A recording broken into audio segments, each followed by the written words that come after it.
안녕하세요. 믿었은 가족 여러분. 이번 한 주도 또 오늘 하루도 부활하신 예수님 정말 부활하셔서 정말 우리를 위해서 하늘 보좌에서 다스리고 통치하시는 그 부활하신 예수님을 만나셨으면 우리의 구원자 되시고 구속자 되신 그 예수님과 함께 동행하는 하루가 되셨으면 좋겠습니다.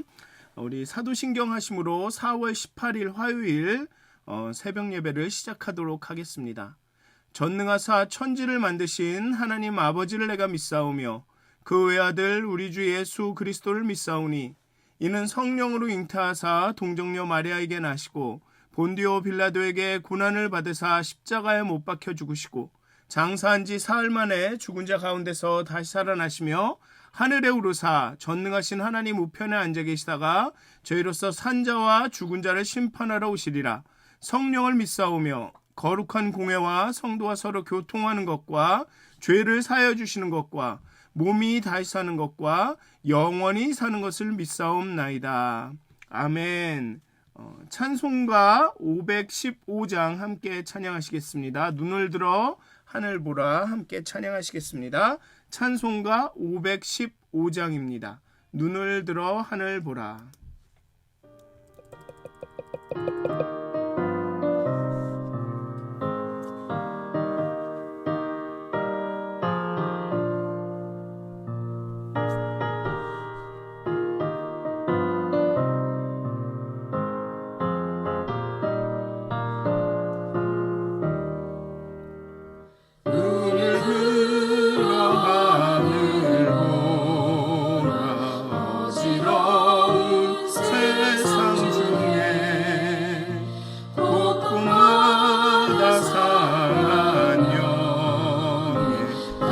소리 들려온다. 빛을 잃은 많은 사람 길을 잃고 헤매이며 강자처럼 기진하니 믿는 자여 이알고 눈을 들어 하늘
기도하시겠습니다.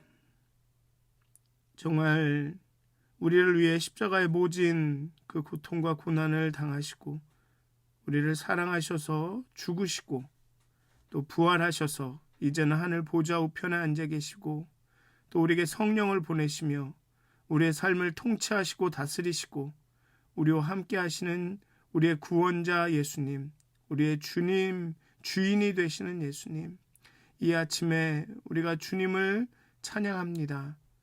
주님을 예배합니다. 하나님, 우리의 마음이 하나님 예수님께 달려갈 수 있도록, 우리의 마음이 예수님과 가까이 할 수 있도록, 정말 부활하신 예수님을 늘 우리의 삶 가운데서 만날 수 있도록, 우리를 부르시는 그 예수님의 음성을 늘 들을 수 있도록 말씀을 깨우쳐 주시고 우리 가운데 함께하여 주시고 인도하여 주시고 내 양을 치라는 그 새 사명을 주시는 그 예수님을 만날 수 있도록 하나님, 오늘 하루도 하나님께서 인도하여 주시옵소서. 우리와 함께하여 주시옵소서. 감사합니다. 예수님의 이름으로 기도하였습니다. 아멘. 오늘 함께 나누실 말씀은 요한계시록 5장 9절에서 14절까지의 말씀입니다. 요한계시록 5장 9절에서 14절까지의 말씀입니다. 제가 봉독하도록 하겠습니다. 요한계시록 5장 9절에서 14절까지의 말씀입니다. 그들이 새 노래를 불러 이르되 두루마리를 가지시고 그 인봉을 떼기에 합당하시도다. 일찍이 죽임을 당하사 각 족속과 방언과 백성과 나라 가운데서 사람들을 피로 사서 하나님께 드리시고 그들로 우리 하나님 앞에서 나라와 제사장들을 삼으셨으니 그들이 땅에서 왕노릇 하리로다 하더라. 내가 또 보고 들음에 보좌와 생물들과 장로들을 둘러선 많은 첨사의 음성이 있으니 그 수가 만만이요 천천이라. 큰 음성으로 이르되 죽임을 당하신 어린 양은 능력과 부와 지혜와 힘과 존귀와 영광과 찬송을 받으시기에 합당하도다 하더라. 내가 또 들으니 하늘 위에와 땅 위에와 땅 아래와 바다 위에와 또 그 가운데 모든 피조물이 이르되 보좌에 앉으시니와 어린 양에게 찬송과 존귀와 영광과 권능을 세세토록 돌릴지어다 하니 내 생물이 이르되 아멘 하고 장로들은 엎드려 경배하더라. 아멘. 4장에서 하나님은 창조주로서 이 보좌에 앉으신 이는 이 땅을 창조하시고 통치하시는 창조주로서 만물의 근원이시기에 찬송받으시기에 합당합니다. 그래서 이 네 생물들과 24장로들이 그 보좌에 앉으신 이에게 찬송을 경배를 드리죠. 그리고 5장에서 어린 양은 죽임을 당함으로써 죽임을 당하신 어린 양으로서 그 구속의 행위로 인해서 이제 두루마리를 열어서 그 인을 떼서 하나님의 구원 구속 계획을 이행하실 수 있는 자격을 얻으셨기에 찬양받기에 합당하다고 말합니다. 그리고 5장 이 앞부분 8절까지는 이 두루마리를 취하시는 어린 양에 대한 게 나오고 이제 9절부터는 그렇게 두루마리를 취하시고 인을 떼셔서 하나님의 계획을 실행할 수 있는 그 합당한 자격이 되신 예수님을 경배하고 찬양하는 것이 그 이후에 9절 이후의 내용입니다. 즉 어린 양의 죽으심, 그래서 우리의 구원자가 되시고 구속자가 되시고 이제 두루마리의 인을 떼셔서 하나님의 구원 계획을 실행하실 그 예수님으로 인해서 이제 찬양이 막 본물처럼 터져 나오는 것이죠. 그래서 새 노래를 부르고 또 보좌의 그 보좌와 생물들과 장로들은 큰 음성으로 외치고 또 모든 피조물이 경배를 합니다. 따라서 9절부터 14절의 찬양은 1절부터 7절 의미가 근거가 되는 거죠. 1절부터 7절에 나온 8절에 나온 이 일로 인해서 이렇게 예수님께서 두루마리를 취하셨기 때문에 그렇기 때문에 이제 찬양을 하게 되는 것입니다.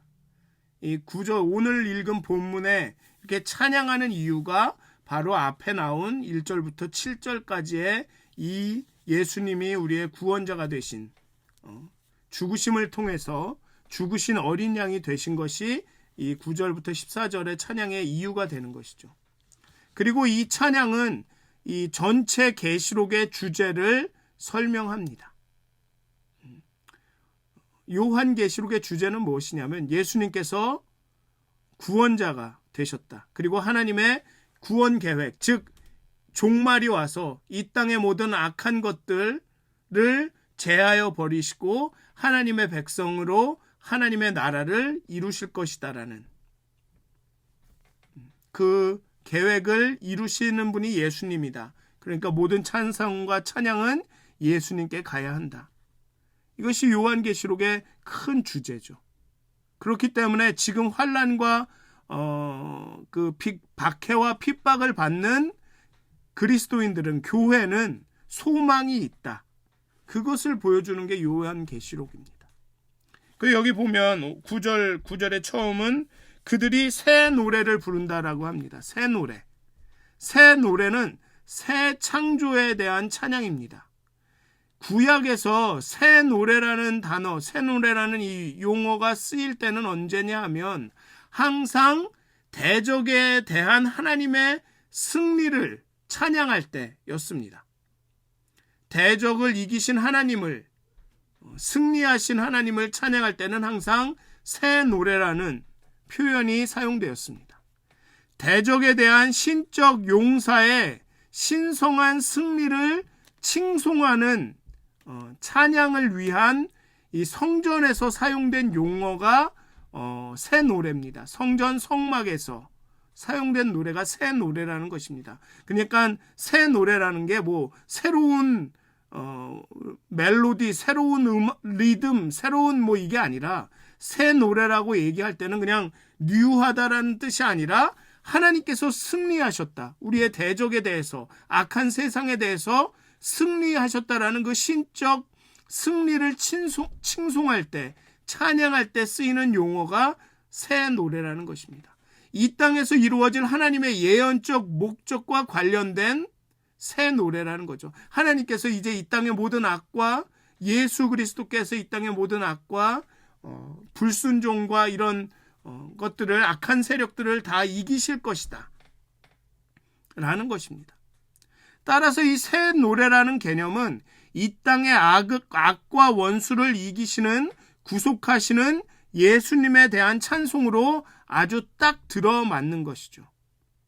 그래서 새롭다라는, 새 노래에서 새롭다라는 표현은 예수 그리스도의 구속 사역을 새 창조의 출범과 연계시키는 역할을 합니다. 즉 예수님께서 이제 새롭게 이스라엘을, 교회를 들어서 새 이스라엘을 삼으시는 것처럼 예수 그리스도께서 이제 새로운 하나님의 나라를, 새 창조를 시작하고 계신다라는 것을 나타내는 것입니다. 그리고 9절과 10절은 왜 새 노래로 찬양해야 하는지 이유를 보여줍니다. 전체적으로는 이 예수님께서 두루마리를 가지시고 그 인을 떼시기에 합당하시기 때문입니다. 즉, 그 새 창조를, 하나님의 나라를 완성시키는 그 구원의 계획을 시작하기에 합당하시기 때문에 그렇습니다. 그리고 그 구원의 계획은 재앙을 통해서, 즉 창조하기 위해서 파괴하는 것부터 시작이 됩니다. 그리고 좀 더 세부적으로 이야기하면 왜 새 노래로 찬양해야 하는가? 첫째는 그가 죽임을 당하셨기 때문입니다. 죽임을 당하신 어린 양이기 때문에 그렇습니다. 죽음을 통해서 승리하셨기 때문에 그렇습니다. 어린 양으로 죽으시고 사자로 부활하셔서 승리하셨기 때문에 그렇습니다. 이것은 역사적인 사건으로 그분이 자발적인 희생의 길을 걸으신 것을 말합니다. 자신을 부인하고 자기를 포기하고 자기를 희생하셔서 승리하셨기 때문에 우리는 새 노래로 찬양해야 합니다. 그리고 둘째로 그분이 사람들을 피로 사서 하나님께 드렸기 때문에 우리는 새 노래로 예수님을 찬양해야 합니다. 우리 주님은 마치 노예의 시장에서 노예를 그 속전을 그 대가를 지불하고 사듯이 자신의 피를 지불하고 우리를 사셔서 하나님께 드리셨습니다. 이것은 예수님이 어린 양으로 죽으심의 사건에 대한 신학적인 해석을 주는 거죠. 예수님께서 죽으셨다라는 것은 그 피로 우리를 죄에서 사셨다. 그리고 하나님께 드렸다. 그렇기 때문에 우리는 새 노래로 예수님을 찬양해야 하는 것입니다.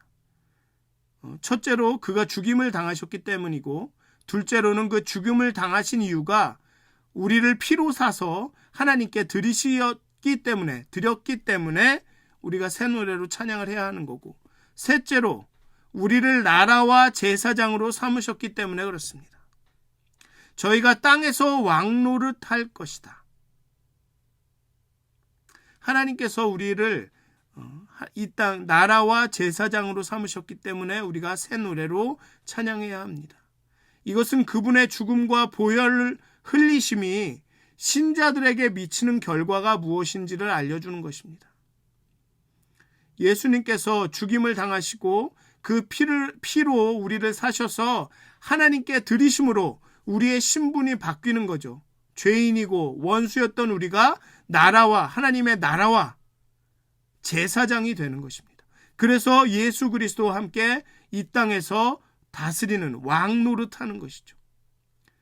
예수 그리스도의 이러한 구속 사역이 결국은 새 창조와 그리스도와 신자들이 다스리는 하나님의 나라와 연결이 되죠. 그래서 12절, 13절에 나오는 그리스도의 구속 사역에 대한 이 찬양은 4장 11절에 나오는 창조자 하나님에 대한 찬양과 평행을 이룹니다. 4장 11절은 어떻게 이야기하냐면, 우리 주 하나님이여 영광과 존귀와 권능을 받으시는 것이 합당하오니 주께서 만물을 지으신지라 만물이 주의 뜻대로 있었고 또 지으심을 받았느니라. 즉 만물을 지으시는 일이 예수 그리스도를 통해서 또다시 일어나고 있다는 것입니다. 그 찬양이 일어나고 있다는 것이죠. 창조가 일어나고 있다는 것이죠. 하나님의 나라가 신자와 교회들이 그리스도들이 다스리는 하나님 예수 그리스도와 함께 다스리는 그 하나님의 나라가 지금 새롭게 창조되고 있다는 것입니다. 출애굽기 19장 5절에서 6절에서 여호와는 이스라엘의 소명과 사명을 선포합니다. 내 말을 잘 듣고 내 언약을 지키면 너희는 모든 민족 중에서 내 소유가 되겠고 너희가 내게 대하여 제사장 나라가 되며 거룩한 백성이 되리라. 예수님께서 죽으시고 우리를 핏값으로 사서 하나님께 드리심으로 우리가 하나님의 제사장 나라와 제사장이 됨으로써 하나님의 나라가 새롭게 만들어지고 있다는 것이죠. 창조되고 있다는 것입니다. 새로운 민족이 교회가 하나님의 말씀을 듣고 언약을 지키면서 이 환난 가운데 버티고 살아가면 그렇게 하나님의 소유가 되고 제사장 나라가 되며 거룩한 백성이 되어서 이제 하나님 나라가 올 것들, 하나님의 나라가 임하게 될 것이다 가 되는 것입니다. 9절부터 10절은 이 선포를 어린 양 그리스도의 십자가와 부활에 근거하여서 재해석하고 있는 것입니다. 다시 9절 10절을 읽어드리겠습니다. 두루마리를 가지시고 그 인봉을 떼기에 합당하시도다. 일찍이 죽임을 당하사 각 족속과 방언과 백성과 나라 가운데서 사람들을 피로 사서 하나님께 드리시고 그들로 우리 하나님 앞에서 나라와 제사장들을 삼으셨으니 그들이 땅에서 왕노릇 하리로다. 출애굽기에서 너희가 내 언약을 지키고 잘 내 뜻대로 살면 너희가 내 소유가 되겠고 제사장 나라가 되고 거룩한 백성이 되리라 라는 그 언약이 예수님의 죽으심을 통해서 피로 사셔서 우리를 피로 사셔서 하나님께 드리고 그리고 우리를 나라와 제사장으로 삼으신 그 그리스도의 사역 가운데에서 이루어지고 있다는 것입니다. 그렇게 거룩한 백성이 거룩한 나라가 창조되고 있다는 것입니다. 지금 예수님께서 이제 그 인을 떼시면서 재앙이 임하고 이 땅을 거룩케 하고 정결케 하고 그 위에 교회를 통해서 하나님의 종들을 통해서 나라와 제사장 삼으신 그 신자들을 통해서 이제 하나님의 나라를 재건해 가신다라는 것입니다.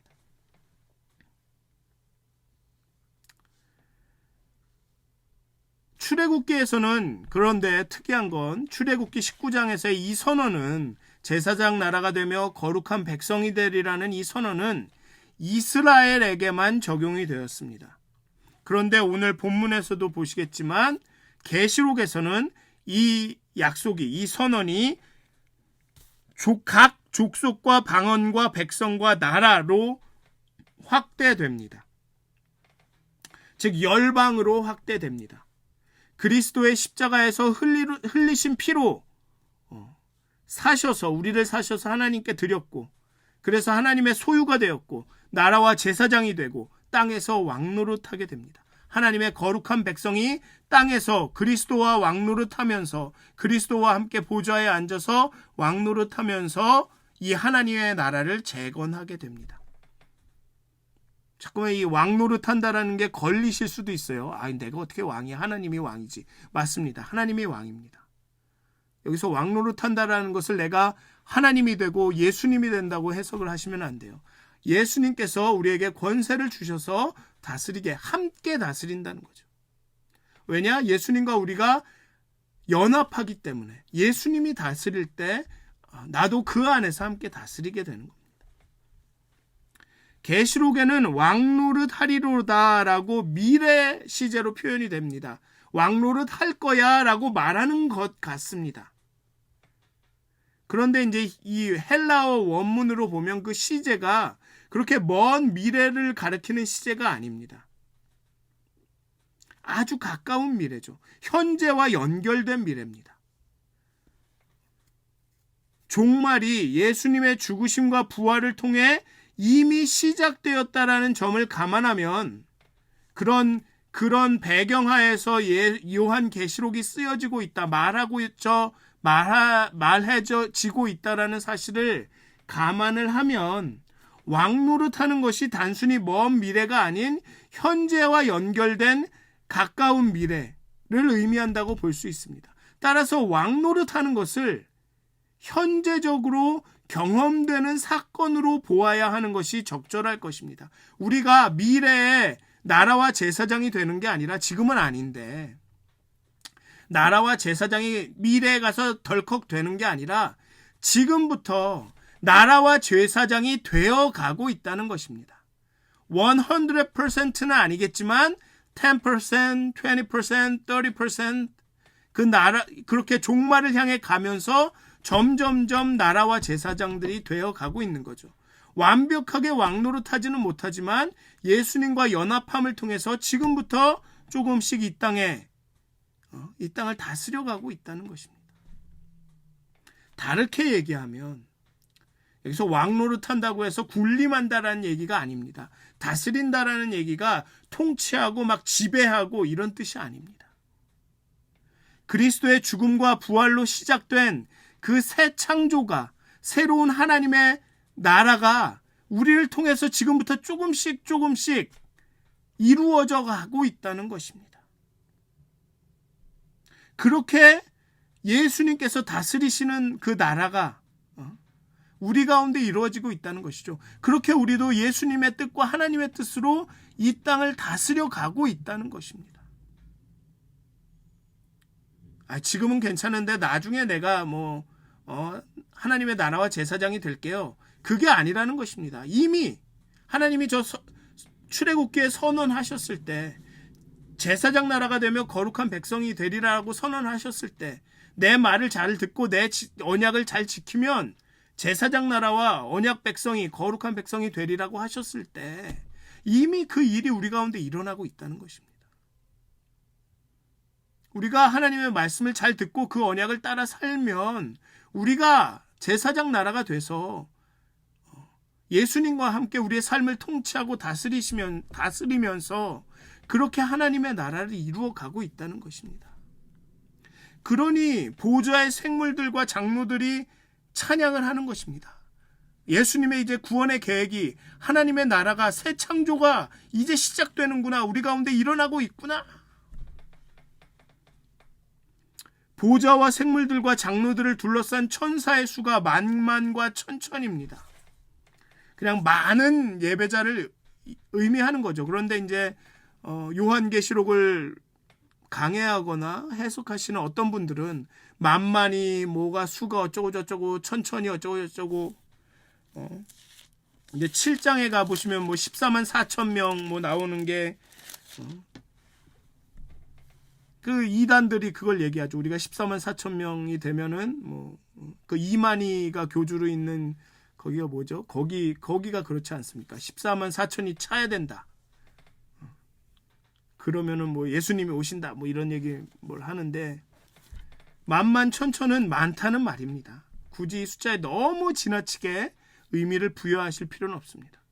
이는 보좌를 중심으로 하나님과 어린 양을 예배하는 헤아릴 수 없이 많은 예배자를 의미합니다.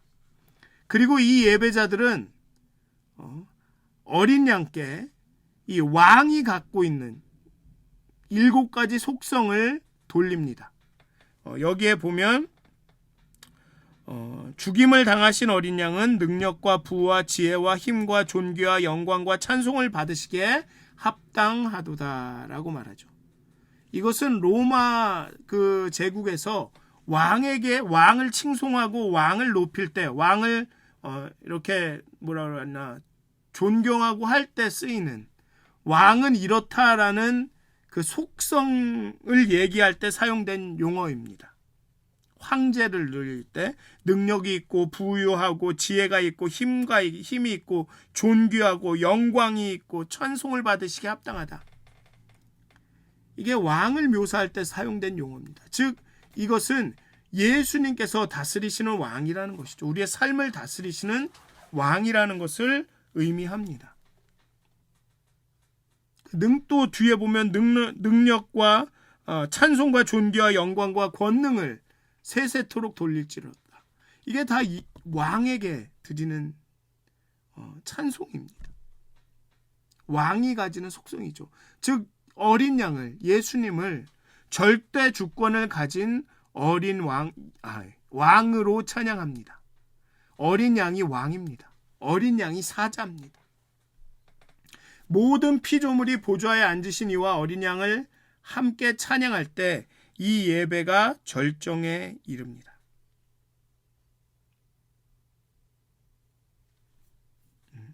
왕이십니다라고 고백합니다. 구원자시오 예수 그리스도가 창조주시고 구원자시고 우리의 왕이십니다 라고 찬양을 합니다. 5장의 앞부분은 어린 양이 이기신 방식, 즉 죽임을 당함으로 이기셨다. 어린 양이 사자가 되는 방식을 보여줍니다. 승리하시는 방식이 죽음을 통해서였습니다. 성공을 통한 것이 아니라 실패를 통해서, 이기시는 것이 아니라 패배함을 통해서 승리하셨습니다. 그것을 보여주는 것이죠. 그리고 그것을 통해서 교회가 세상과 싸우는 방식을 말씀해 주시는 겁니다. 죽음을 통해서 승리하는 것이다. 너희들이 환난과 핍박과 박해를 받는 것이 이기는 방식이다. 그러니 소망을 가져라 라고 교회에게 이야기를 하는 것이죠. 그리고 오늘 읽으신 이 후반부는 그렇게 이기시고 보좌에 앉으신 어린 양을 구속자로 두루마리의 인을 떼기에 합당한 자로 왕으로 그렇게 찬양합니다. 왕에게 돌리는 찬양을 드립니다. 그가 다스리시고 우리도 그와 함께 다스린다. 이제 우리의 삶은 내 것이 아니라 하나님께서 다스리는 삶이다. 그렇게 하나님과 연합하여서 나도 그렇게 하나님의 나라를 다스리고 살아간다. 그것을 고백하고 있는 것입니다. 지금 지는 것 같아 보이는 박해와 핍박이 그것이 이기는 방식이고 결국에는 종말에는 너희들이 보좌에 앉아 다스리게 될 것이다. 하나님께서 그 악을 이기실 것이다. 아니, 좀 더 많이 나가면 지금 박해와 핍박을 받고 있더라도 그 방식이 그 가운데서 인내하고 참고 견디고 하나님만을 의지하고 예수님만을 바라보고 하나님의 말을 잘 듣고 말씀을 잘 듣고 그 언약을 지키면서 살아가고 있는 그 방식이 바로 이 땅에서 나라와 제사장으로서 왕노릇하는 방식이다 라고 말하고 있는 것입니다. 왜냐하면 그 종말은 현재와 연결이 되어 있기 때문에. 지금은 지질이 못나게 살다가 나중에 가서 짜잔 하고 왕이 되는 것이 아니라 그 종말이 지금부터 계속 오고 있는 것이기 때문에 지금 핍박과 박해를 받더라도 그 가운데 하나님의 말씀을 듣고 언약을 지키면서 예수님을 바라보면서 예수님을 찬양하면서 살아가는 그 방식이 바로 이 땅에서 왕노릇하는 방식이라는 거죠. 그렇게 10%, 20% 나가다가 예수님께서 실제로 재림하시는 그날 100%의 왕이 돼서 그 하나님의 나라를 예수님과 함께 다스리게 될 것이라는 것입니다. 아주 뭐라 그럴까요? 이게 아주 이걸 뭐라 표현을 해나요? 아주 센세이셔널한 아주 혁명적인 선언입니다. 교회에 대한 너가 이 땅에서 핍박과 박해를 당하나 내가 이기었다. 담대하라. 그게 바로 이기는 방식이다. 그게 바로 세상을 다스리는 방식이다. 그러니 소망을 가져라 라고 말하고 있는 것입니다. 그의 죽으심에 의한 구원과 예수님과 함께 다스리는 그 나라에 대한 소망, 그 때문에 이 9절부터 14절에 나오는 이 찬양이 울려 퍼지는 것입니다. 그러니 이것을 읽는 교회는 어떻겠습니까? 그래, 우리가 그렇게 함께 다스리며 저렇게 찬양하는 그 날을 바라보면서 아니, 지금 우리가 핍박받고 박해받지만 우리 이렇게 찬양할 수 있다. 왜냐? 예수님께서 다스리니까. 예수님의 구원이 시작됐으니까. 시작되었다라는 얘기는 완성된다는 얘기니까. 그러니 찬양할 수 있는 것입니다. 이 요한계시록을 읽는 교회의 마음이 아마 뜨거워졌을 겁니다. 야, 예수님이 죽으심으로 그 구원의 계획을 시작하셨구나. 우리를 핏값으로 사서 하나님께 드리셨구나. 그래, 그러니 우리는 나라와 제사장이구나. 핍박과 박해를 받지만 우리가 이렇게 이기고 다스릴 수 있겠구나 라는 소망이 교회 가운데 임했을 겁니다. 사랑하는 믿어쓴 가족 여러분, 여러분들의 삶이, 생활이, 여러분들의 마음이 영원히 힘들고 어려울지라도 하나님께서 다스리십니다. 예수님께서 그 구원의 계획을 시작하셨습니다. 그리고 하나님의 나라를 지금 여러분들의 삶 가운데 이루어 나가고 계십니다. 예수 그리스도의 왕 되시고 구원자 되시고 창조자 되신 그 예수 그리스도에 대한 우리의 합당한 반응은 그렇기 때문에 찬양입니다. 찬양입니다. 그렇기 때문에 우리는 어떤 상황 가운데서도 찬양할 수 있습니다. 사랑하는 믿어쓴 가족 여러분, 정말 구속자 되신 예수님, 우리 가운데 하나님의 그 창조 계획을, 새 창조의 계획을, 하나님 나라를 이루어가고 계시는 예수님, 그 예수님께 찬양하시는, 예수님과 함께 다스리시는, 예수님과 함께 살아가시는, 하나님의 나라를 이루어 가시는 오늘 하루가 되시기를 주님의 이름으로 축원드립니다. 기도하시겠습니다. 우리를 위해서 어린 양으로 죽으심으로 그 핏값으로 우리를 사서 하나님께 드리셨고, 또 그 사자로서 왕으로서 부활하셔서 정말 그 보좌에 앉아 다스리심으로 우리를 제사장 나라가 돼서 하나님의 거룩한 백성이 되어 하나님과 예수님과 함께 다스리게 하셨습니다. 그러니까 하나님의 그 구원의 계획이, 하나님의 나라가 오늘 지금 우리를 통해서 이루어 나갑니다. 비록 우리가 지금은 핍박과 환난과 어려움과 곤고함 가운데 있을지라도 하나님의 말씀을 듣고 하나님의 뜻을 따라 행하면 그것이 우리가 이기는 방식입니다. 그것이 우리가 다스리는 방식입니다. 그것이 우리가 승리하는 방식입니다. 그것이 우리가 하나님의 제사장 나라가 되어서 하나님의 거룩한 언약 백성이 되어서 살아가는 방식입니다. 하나님, 우리 삶의 소망이 되시는 예수 그리스도, 부활하신 예수님을 만나게 하여 주시옵소서. 그리고 그 예수님과 함께 다스리게 하여 주시옵소서. 그 하나님의 나라를 오늘 지금 우리 가운데 이루어 주시옵소서. 그 환난과 역경 가운데서도 우리가 찬양하며 찬송케 하여 주시옵소서. 주의 이름을 부르짖게 하여 주시옵소서. 주님과 함께 다스리게 하여 주시옵소서. 하나님의 나라가 오늘 여기에 임하게 하여 주시옵소서. 감사합니다. 예수님의 이름으로 기도하였습니다. 아멘. 하늘에 계신 우리 아버지여, 이름이 거룩히 여김을 받으시오며 나라가 임하옵시며 뜻이 하늘에서 이루어진 것 같이 땅에서도 이루어지이다. 오늘 우리에게 일용할 양식을 주시옵고 우리가 우리에게 죄 지은 자를 사하여 준 것 같이 우리의 죄를 사하여 주시옵고 우리를 시험에 들게 하지 마시옵고 다만 악에서 구하옵소서. 나라와 권세와 영광이 아버지께 영원히 싸움나이다. 아멘. 오늘도 행복한 하루가 되시길 기도합니다.